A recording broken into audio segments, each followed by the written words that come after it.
Dice Tower People's Choice Top 100 Games of All Time.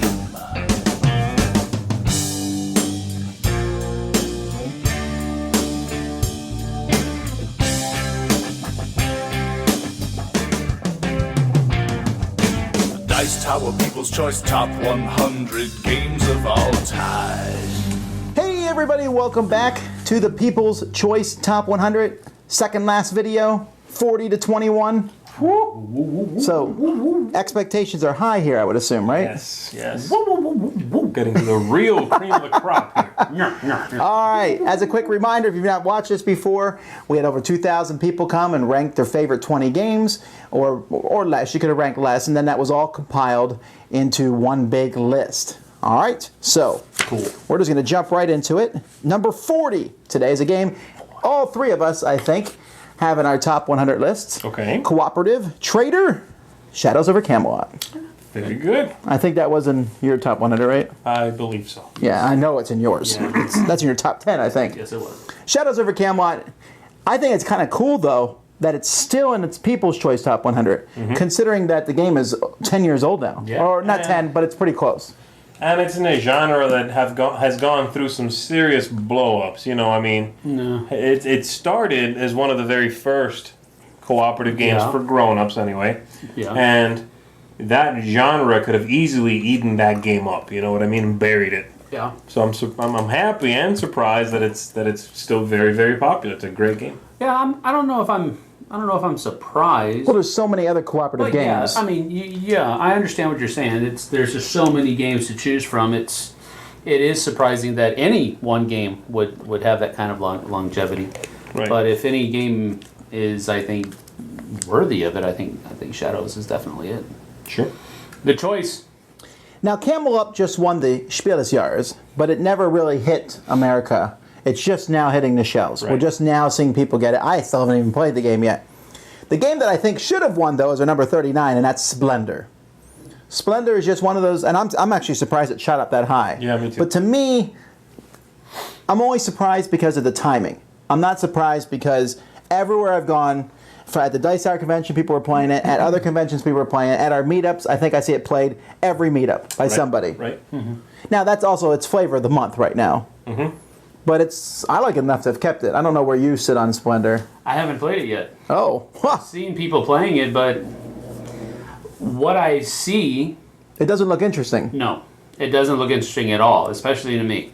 I mean, like I said, I'll try anything once, twice if I like it, but, you know, I've never played it, but it doesn't look like it will appeal to me. You like it though, right? I like Splendor. I've played it. I enjoy the game, but even saying that, I do think that the game does not have the legs to go the distance. You know what I mean? I think it's a game that 5 years from now will not really be spoken of anymore. Maybe. I'll tell you what, though. It's so easy to play and get people into. It's like a Ticket to Ride without a board almost. And without the flavor. That's my problem. Okay, and I'll buy that. Well, we'll see if Zee's prediction comes true. Are we supposed to write this down? No, forget it. Okay. I'll make a note of it later. Number 38 is a Kickstarter game. But what Kickstarter game would make the People's Choice Top 100? Alien Frontier. That's correct. I had to hold my balls there for a moment. I have not looked at the list. I haven't either. Did you know it was Alien Frontiers? Yeah, I mean... There might be some other Kickstarter games in the top 100, maybe. I don't know. But Alien Frontiers was the first, but it's a solid game. Yeah. Right. It's a game that people still talk about today. And they're coming out with a new expansion for it soon, which I'm kind of pumped about because I actually don't want them to do anything else. I just want more factions. They don't need to mess with the game anymore. It seems pretty solid where it's at. It's one of those games that you honestly do not need that expansion. Yeah, if you've played the heck out of it and you want more, sure. But that game has plenty going on in it as is. The base game will entertain you for many plays. Right. All right, number 37. These are like all games I like in this one. Good. They should be. Kemet. Good. Very strong game. I'm certainly on the board with this. Yeah. Very high. Yeah, I think I like it the least out of the three of us, and I thought there's nothing wrong with it. It's just not it didn't speak to me. But it's not because I thought the game was bad or something wasn't working. It just wasn't firing on all cylinders for my taste. But clearly a good game. Yeah, well, there's two things I really like about it. One is it rewards attacking. No turtling in the game. Yeah, and good. two, I love tech. Technologies in any game always makes me happy. They don't have to be super complex, but I just like technology. Oh, that's awesome. Combat That's mechanism is kind of where it fell a little short of where I wanted it to be, but it wasn't enough to push it down. I mean, it was still really high on my top 100. okay, then you think the same thing I think. For me, highlight of that game, technology. Yeah. Awesome. Low light is that fighting system I wasn't enamored with. Oh, I like it, but would I like Dice better? Maybe. It's very similar to the fighting in Fury of Dracula, but I think Fury of Dracula you had more. That's true. You had more options. It seemed like in Fury of Dracula than you did with Kemet. Yeah, and they're simpler too. Yeah. It's a little more thematic. It's like I'm stabbing you. Yeah. In this, Right. it's I'm picking a 5, which if I lose gives I'm me throwing 3 blood drops at losses. you. But Yeah. that's not I got you. All right. 36 is Seasons, which is a pretty strong hit that came out 2 years ago and seems to have some legs. You know, we're just talking about Splendor. You don't think will have legs? I think Seasons will still be talked about in 5 years. You know, it's funny. Season kind of came out of nowhere. It was one of those games Yeah, it that did. just really came out of nowhere. It was gorgeous artwork, and that's all people knew for a while. Yeah. It looked nice. That was it. For the longest time, I couldn't get that game played, and I always wanted to because of how it looked. Right. Because of how it looked on the board, it was very colorful. It popped, and the card artwork was The really dice nice. look really cool Yeah, every time yeah. they showed you a picture. Oh, those are Like, great oh, dice. Those Yeah. dice Some of the look best cool. I dice. have no idea what they do, but they look neat. And the game hits a nice weight to play enjoyment ratio. You know what I mean? I think it's got a good game length, gives you lots of stuff to do, doesn't beat you over the head with too many choices. It's a really good game. Yeah, it is. I think we should be thankful that any game makes the list at all, if you like it. Right? Right? That's a good thing. I say that because number 35 is Twilight Imperium 3. Now look, come on. It's 35. That's pretty impressive for a game that most people aren't even going to play. It's the top half. That's really good, I think. Yeah, it is. That's a game that does not have broad appeal. It's a game that is I long. was going to say something. I'm not going to say. Go ahead. Do you think that game has like really wide appeal? No, it does have. No, I don't think it has wide appeal. That's what I'm saying. The fact that it hit 35, No, you're that's right. impressive. I'm totally missing something here. You are, and you're going to miss it because I'm not going to say it. Okay. I'm not going to say it either. Yeah, I'm not going to. But what surprises me, I would have thought Memoir would have been close to this place, Right. and Twilight, I would have not been surprised if Twilight was in Memoir's place in the lower half. Right. Because of this, what you're saying, it doesn't have wide appeal. It's a very select group of people that like it. Yeah, that's- and Memoir is a lot more palatable for a larger group of people. Right. And so, A part of it's the voting process because people Yeah. only vote for things they like. the flawed voting process that we talked about earlier. It's not flawed. I think it's. I don't think any voting process is perfect, So but I that think. means it's flawed. Well, yeah, you're right. But I think it's less flawed than one that lets people Words, rate things down. words. But because there's nobody rating it low, and because I bet you a lot of people put it as their number 1 game or Yeah, number that 2 could be. game, that's why it's I think that's higher what on the it is. I list. think that's what it And I think that's why number 34 is also on the list, Magic the Gathering, for the exact same reason. Right. Because if you love it, you love probably that one game and play a lot of that one game. Probably a lot of people put that as in their top 5 games, I would bet. absolutely. And I think it's solid. I think it's really interesting that this game is now 20 years old, Magic Gathering, and it is at its height of popularity. There's more. It's more popular now than ever.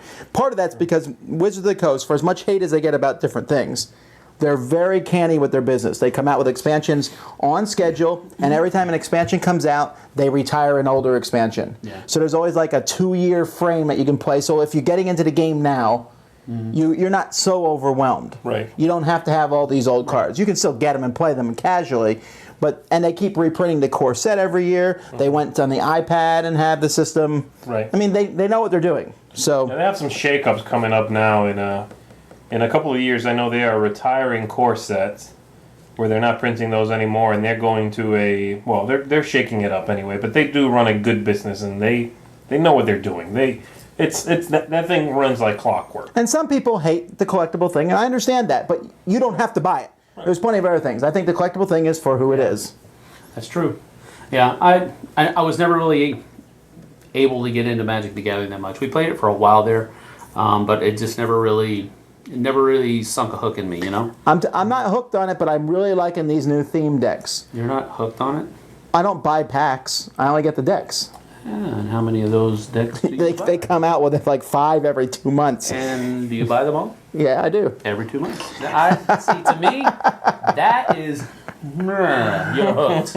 Okay, but I don't know that I would buy them all if I wasn't going to review them all. I would more selectively pick them. But some of the decks, when I play them, I'm like, wow, this is a really good deck. Wait a minute, you buy some of the games you review? Yes.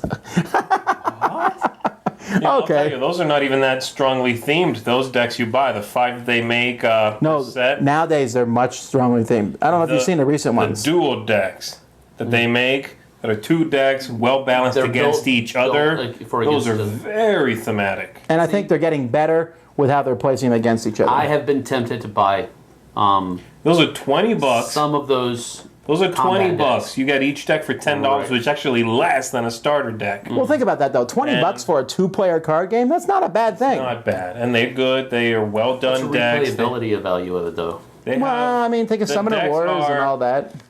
the decks have a good amount of power. They're not like really bland. You know what I mean? There's Okay. rares in there. Yeah. It's well done. It's captivating. Let's deck of those. Well, I feel like we're on a list of games that some people really, really like and would made the list. And this is another one that fits that category, number 33, Twilight Struggle. Yeah, definitely. For the same reason, because people who don't like it wouldn't vote for it at all. Right. People who do like, now this is number 1 on the Board Game Geek to number 33 on our list. Which list is right? But Twilight Struggle is a very solid game. I don't know that you've ever played this. I have not. But I don't actually think you would be too turned off by it other than the length. Yeah, which Yeah, is, you know. It's not it that also- difficult of a game. I might play it and enjoy it, but nothing makes me want to play it. If I had to play it, I'd sit down and play it. I might even enjoy it. But do I want to play it? No. I think a lot of people are turned off by it because it looks more complex than it is. It does. It looks. It looks a lot- really complex. and it looks a lot. It looks really bland. The board. Right. I mean, it has to because of all of the stuff that you play on the board. All of the places. I mean, you have to have. It really has to be divided up very specifically. So it has to look like that. Right. But it definitely looks a lot less interesting than the gameplay actually is. So. All right. The people have spoken, and they like Battlestar Galactica better than Shadows over Camelot. So Interesting. I didn't know where that would land. I think that's the usual consensus. yeah. But I mean they're pretty close together on the same list. yeah. Battlestar Galactica though still going strong. The TV show now is what 5 years or 6 years in the past, and it's still people are still going strong. right. And I think that's a cool thing about this game is it doesn't depend on the franchise fits it really well. But it didn't. If you never played Battlestar Galactica or watch it, I mean, Right. I you agree. can still enjoy the game. I agree. I mean, I had never seen the show when I first played the game, and I did not feel a detriment to the enjoyment, to the experience. All I can say is, Dice Tower Showdown, vindication. I was right. All right. I had to split the Ticket to Rides because people voted on them differently, and that makes sense. That's fine. So number 31 is Ticket to Ride Europe. So that one is a solid one. I know a lot of people like it. I mean, spoiler alert, I guess Ticket to Ride is on the list somewhere else, but those are the only 2 that made it. Okay. Markland didn't make it, yeah. Wow. Well, you know what? It's hard to find Markland now. It's not as wide sold as... Yeah, Markland also Plus, had. it does have that quirky passenger rule that some Right, it people, did. It just doesn't hit for some people. I love it. I really enjoyed the passenger aspect, but Well, I think it's it a was hit or miss. problematic enough. I don't mean the game has an issue. I mean the perception of the game. To the point, it was problematic enough to the point that Days of Wonder released it in Germany as a new game with artwork that is congruent with the old Ticket to Ride games, using the same exact map but removing all the passenger aspects. And that's Really? That's interesting. Zug und Zug Deutschland, or whatever it is. So, Oh, really? yes, it's the same game, basically. Same map. Map is identical. Yeah. No passengers, and they tweaked some of the tickets so that the So it's game basically like a a German edition of Ticket to Ride It's USA. very vanilla. Huh. There's no tunnels. There's none of that stuff. Okay, but we are talking about Ticket to Ride Europe. Yeah. So, and Ticket to Ride Europe is not vanilla. I think that's what I like about it. It's my favorite because it took the very vanilla formula of the first one and did add a couple of interesting bits. They don't revolutionize the game, but they don't hinder it either, and I like it. Wasn't Europe the second in the series? Yes. Pretty much? Yes. So this is where they started to implement things like tunnels Tunnels. and that type of stuff. Right, So, the stations, which is the only one that has the stations. I don't think that was a big hit. Right. But it's interesting, you know. Yeah. It's one more thing. You can always choose to play without those. Game number 30 is one of the, and if you read the Twilight Imperium 3 rule book, this is a game was an inspiration for some of the mechanisms, or one of the mechanisms in Twilight Imperium. And that's Puerto Rico. It was. Okay. the picking the things and where Twilight Imperium improved. I still like Puerto Rico quite a bit. I think I like it more than both of you do. Probably. I Yeah. like Puerto Rico still, too. But Definitely. It wasn't in your top 100, but it is in mine. no. So, all right. Still a solid game, though. I mean, there's a lot of Euro games out there which are really just a bunch of mechanisms in a box. I thought Puerto Rico managed to straddle the line of having all those mechanisms, but it does make sense. More so than a lot of these new games where you're like, why am I moving guys over here? Because the rules say to. Yep. yeah, that's a good way to put it. It straddles that line well. Yeah. Number 29 is a city building game from Bezier Games, Suburbia. I was really surprised this one went up that high. Yeah. Wow. I have never played Suburbia. I'm not a huge fan of city building games. It's just not a genre that captivates me. But I do see the game played all the time. It is very popular, and people do seem to love it. Yeah, but you said that doesn't attract you. I think that's an attractive theme in general. It is. I mean, if you look at like Building computer games, feels good, people you know? like SimCity and yeah. all that. They're very popular, so people are looking for a good board game that does it, and this is the best. I agree. This is a very unattractive game for me, though. That's one of the things that I really can't. You mean it does not attract you, or the game is ugly? The game is ugly to me. Okay. The game. I like it. I mean, I don't know. It just. It's very. I don't know that they could have made it look much different without losing functionality. It's the same argument as Two-dimensional. It's Twilight two-dimensional. Struggle. Two-dimensional and just very non-attractive. That's the best word I think can it's say. what, with the it. I same mean, thing that the Tom's game saying. is- It has to the be game that is way. Fine. The game is fine, and I understand that's why people like it. It's not. I don't know. They probably don't like it for they didn't put it on the list for its attractiveness. They put it on for Because it's a good game, Yeah, it's a right? good game and good mechanics. So that's fine. I can agree with it.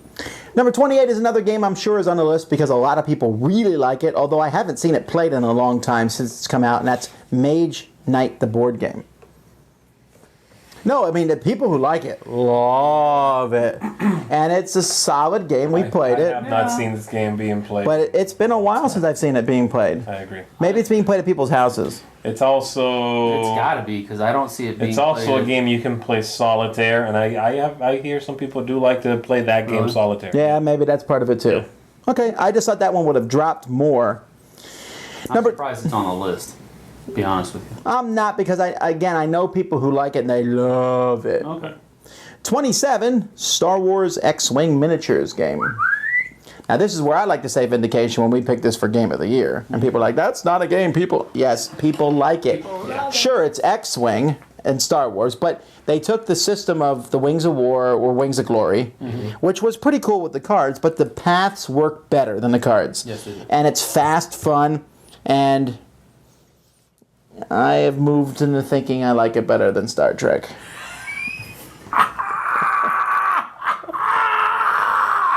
I'm done now. But I do like the Dungeons and Dragons Attack Wing a lot. That's fine. But you haven't played that one yet, so no. But anyway, solid game, and I think with them about to introduce a third faction, which I know you're pumped about. Three-player game, Sam. More. This is vindication for Sam. Already a 3-player game. Anyway, you're pumped about the new faction. I think you're like Yeah. the mercenaries. Yeah, the mercs are coming, Bubba. That's cool. It sounds great. Can't wait. Number 26 is one of the old standbys. I mean, I would have been shocked had it not been in the top 100, and that's Settlers of Catan. Okay. That's kind of low, maybe to what it might have been once upon a time, but it's going to fade out. That's You still watch. pretty high. What number was this? 26. That is high. That's the top quarter, man. But I'm saying 10 years ago, this would have been in the top 10. 20 years ago, it would have been in the top. It would have been number 1. That is pretty amazing to me that it's still that high. 10 years ago, this might game have made my top 100. This game is fine. I like the game. I haven't played it in years, but... Well, there's two 20-year-old games on this list. One is Settlers and one is Magic. They came out at the same time, and they're both still pretty high. Yeah. Top half. Yeah, but Magic is constantly giving people new stuff. Basically a new game. Yeah. This game hasn't changed in many years except for variants and little things, but yeah, this is dug in deep, man. This is like clawed in there. Roll. What did I produce? Yeah, it's a fine game, but it's a live family game, and that's great. I think it's really good. 3 turns in a row, I haven't produced anything. I'm glad that our hobby does produce games that become classics, and we're not continually turning things over. Yeah. There is something to be said for longevity. For things becoming classics. Yeah. But that's great. I mean, 26. That is. Yeah, this is a discussion I was having with a friend of mine, Bob, the other day, where we were talking about what games, because I was talking about a comment you had made about Hive. It was in the previous one, or one of you two said that you could see it in 50 years or 100 years. Right. And we said, what games out today do you think you could see that? And we were talking, is Settlers a game we'll still see in 50 years? Is Magic? Because those are the only two games I could think of in the last 20 years that are still going strong 20 years later. Right. Sure, Ticket to Ride's going strong and other things, but they've only been out 10 years, so we don't know. It's an interesting question. It'll be something we watch, and this list can help track it to some degree. That's true. Okay. What did he say? He couldn't think of any. He thought maybe Acquire. So he didn't think Hive?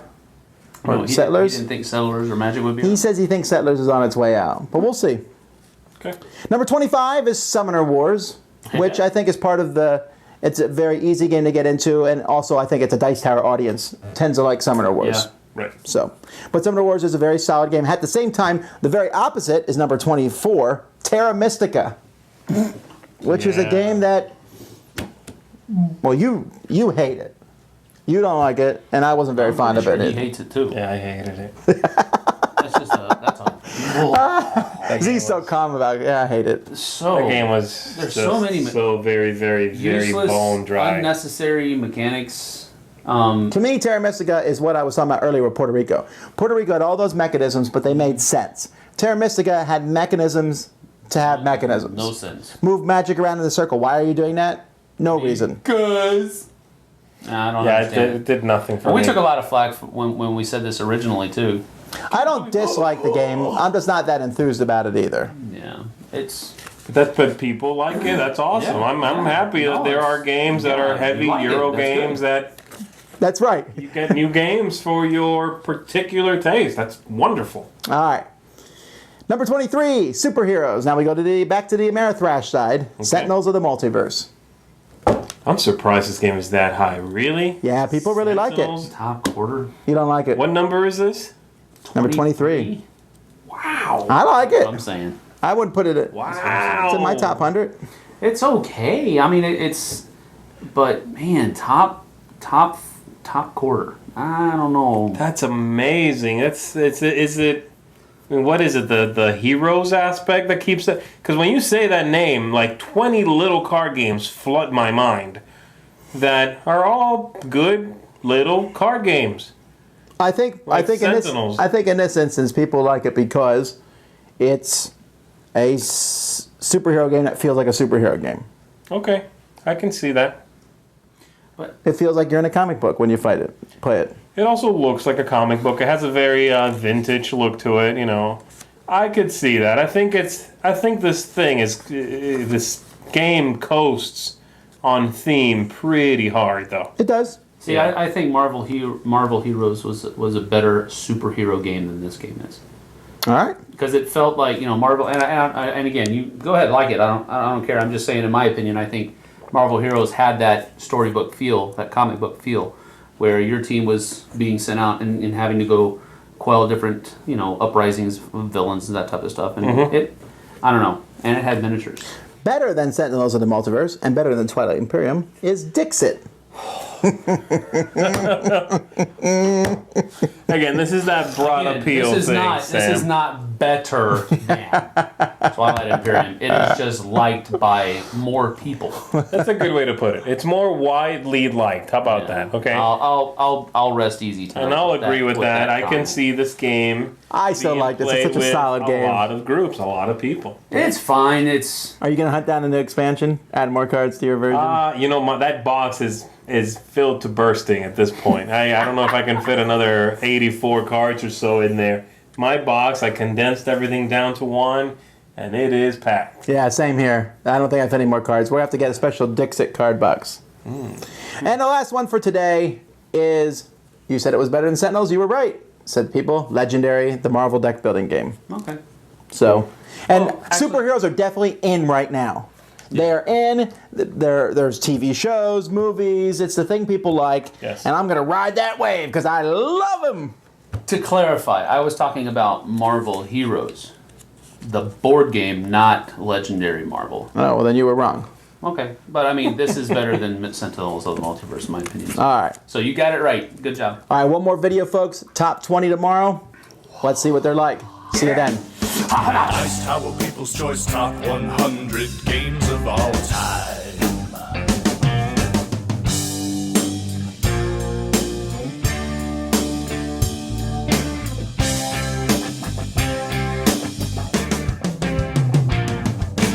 Dice Tower People's Choice Top 100 Games of All Time.